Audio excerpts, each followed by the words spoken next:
জুদি পাহাড়ে গিয়ে দেখলেন যে ছোট্ট একটা কুঠুরি, সেখানে কে যেন ওখানে নড়াচড়া করতেছে। গিয়ে দেখলেন একটা মহিলা বুড়ি। হাই হাই, তখন হযরত নূহ ইসলামের কাছে মনে পড়ে গেল, এই মনে সম্ভবত ওই বুড়ি। হাই হাই, আমি দেখ বুড়িকে কথা দিয়েছিলাম, সেই বুড়ির কথা আমি ভুলে গিয়েছি। সেখানে গিয়ে তিনি বাইর থেকে সালাম দিলেন, আসসালামু আলাইকুম ওয়া রাহমাতুল্লাহ। বুড়ি সেখান থেকে ভিতর থেকে সালামের জবাব দিলেন এবং জিজ্ঞেস করলেন, তুমি কে?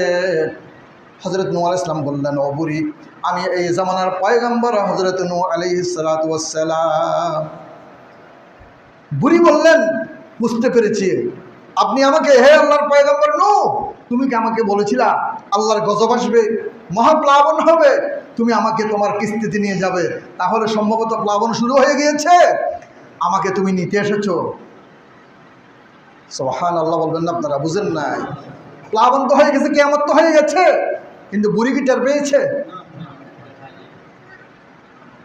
হযরত নূহ আলাইহিস সালাম ভুলে গিয়েছেন বুড়ির কথা, কিন্তু আমার আল্লাহ রাব্বুল আলামিন বুড়ির কথা ভুলে যান নাই। বুড়িকে নিরাপদে জুদি পাহাড়ে 40 দিন পর যেই জায়গায় আল্লাহর পয়গম্বর নূহ আলাইহিস সালামের নৌকা যেই জুদি পাহাড়ে গিয়ে থামবে, যেখানে অবস্থান করবে, তার আগেই বুড়িকে আল্লাহ রাব্বুল আলামিন সেখানে নিয়ে গেলেন। সুবহানাল্লাহ।